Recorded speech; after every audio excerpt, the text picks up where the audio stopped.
Hello friends, आज मैंने अपना एक नया चैनल शुरू किया है। एक्चुअली ये चैनल मैंने उन बच्चों के लिए शुरू किया है जिन बच्चों को आजकल की नई टेक्नोलॉजी के हिसाब से पढ़ने में थोड़ी सी दिक्कत होती है। जैसा कि आप लोगों को पता होगा, बड़े लोगों को, हमारे समय के लोगों को, कि हमारे टीचर जब हमको पढ़ाते थे तो वो किस तरह पढ़ाते थे। जब हमको पढ़ाते थे तो स्पेशली जब हमको इंग्लिश पढ़ाते थे, कोई भी भाषा अगर हमें सीखनी है तो उसके दो आधार होने चाहिए। पहला तो यह होना चाहिए कि उस भाषा को अपनी मातृभाषा के साथ कंपेयर करके पढ़ाया जाए या एसोसिएट करके पढ़ाया जाए। और दूसरा उसका मेथड ये होता है कि उसमें केवल ये ना बता दिया जाए कि स्पेशली ग्रामर पोर्शन में ये ना बताया जाए कि ये होता है, उसके संग ये भी बताया जाए कि ऐसा क्यों होता है। लेकिन अफसोस की बात है कि जो मॉडर्न टेक्नोलॉजी आई है आजकल के समय में, खास करके आईसीएसई या सीबीएसई बोर्ड में, उसमें टीचर इस बात पर कभी भी तवज्जो ही नहीं देता है कि उसने जो चैप्टर एक्सप्लेन किया या उसने जो ग्रामर पोर्शन बच्चों को समझाया उसमें बच्चों ने कितना ग्रास्प किया।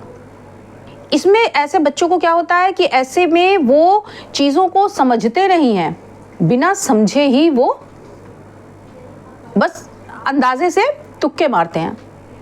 हम लोग के समय में क्या होता था कि जब इंग्लिश टीचर पढ़ाता था तो उसे हिंदी में एक्सप्लेन करता था। भाई, हमारी मातृभाषा हिंदी है, जितनी अच्छी तरह से हम हिंदी को समझेंगे हम इंग्लिश को नहीं समझेंगे। आजकल इंग्लिश टू इंग्लिश एक्सप्लेन किया जाता है, साथ ही में जो उसकी वर्ड मीनिंग्स होती हैं वो भी इंग्लिश टू इंग्लिश होती हैं।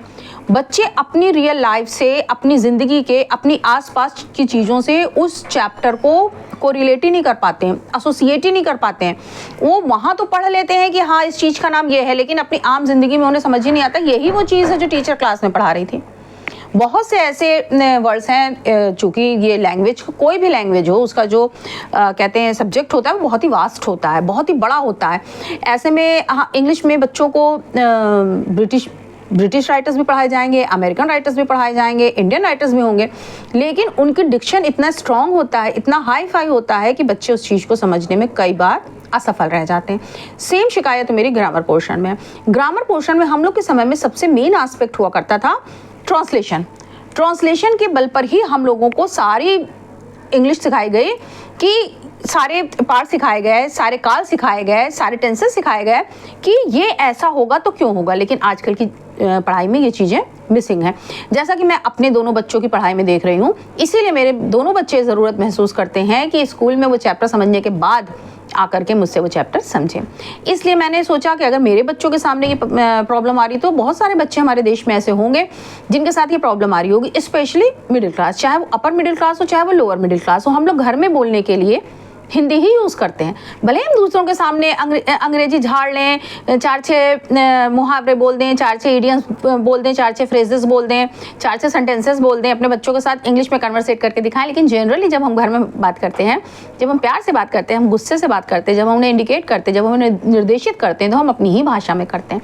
इसलिए बहुत ज़रूरी है कि अगर हमें अपने बच्चे को कोई भी अदर लैंग्वेज सिखानी है, केवल इंग्लिश ही नहीं, तो उसे अपनी भाषा के साथ एसोसिएट करके सिखाया जाए, अपनी भाषा के साथ कंपेयर करके सिखाया जाए।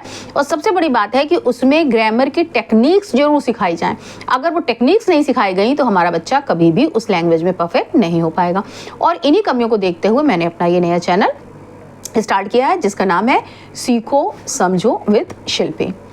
तो आज मैं आप लोगों के सामने बस ये इंट्रोडक्टरी एपिसोड बना रही थी, इसलिए मैंने बताया कि किस तरह से मैं अपने चैनल को मैं आगे बढ़ाऊंगी। मैं उन बच्चों की उन प्रॉब्लम्स को सॉल्व करूंगी जो कि उनकी स्कूल में सॉल्व नहीं हो रही है। क्यों? क्योंकि टीचर वहाँ पर इंग्लिश टू इंग्लिश समझा दे रही है, बच्चा ठीक से उन चीज़ों को समझ नहीं पा रहा है। बहुत से वर्ड्स ऐसे होते हैं, इतने कठिन होते हैं कि उनका इंग्लिश टू इंग्लिश एक्सप्लेनेशन भी बच्चों के पल्ले नहीं पड़ता है। तो अगर जिन बच्चों को अपने स्कूल में इस प्रकार की कठिनाइयों का सामना करना पड़ रहा हो, वो मेरे इस चैनल को लाइक कर सकते हैं, सब्सक्राइब कर सकते हैं और शेयर कर सकते हैं। तो फिलहाल तो मैं इसे क्लास 7th की आईसीएसई बोर्ड की बुक के साथ ही शुरू करूंगी, क्योंकि मेरी बेटी क्लास 7th में पढ़ती है।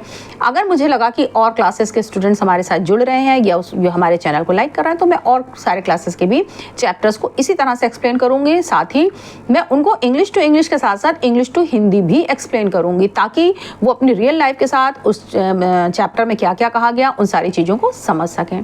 यही पॉइंट क्लियर करने के लिए आज मैंने ये छोटा सा वीडियो बनाया है। तो जब मैंने वीडियो बनाया है तो मैं सोची हूँ कि आज एक छोटी सी चीज़ आपके साथ डिस्कस करती चलूँ।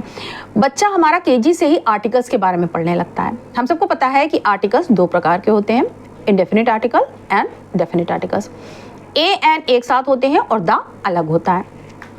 अब ये सब जानते हैं कि कॉन्सोनेंट के साथ ए लगता है और वॉवेल साउंड के साथ एन लगता है। साथ ही दा जो होता है वो कॉमन नाउन के साथ लगता है, स्पेसिफिक नाउन के साथ लगता है, या जो यूनिक चीज़ें होती हैं उनके साथ लगता है। नदियों के नाम, ओशन के नाम, डेजर्ट्स के नाम, जो पवित्र बुक्स हैं, होली बुक्स हैं, उनके साथ लगता है। लेकिन एक बहुत छोटी सी चीज़ है जो अक्सर टीचर स्कूल में बच्चों को नहीं समझाते हैं कि ए एन और दा में क्या डिफरेंस है। जो बेसिक डिफरेंस है ए एन और दा में, जो आज से जाने कितने साल पहले मुझे मेरी टीचर ने क्लास 1 में बताया था। उन्होंने बताया था कि ए एन जो होता है वो हमेशा इंट्रोडक्टरी आर्टिकल होता है, जबकि दा हमेशा रिफरेंसिव आर्टिकल होता है।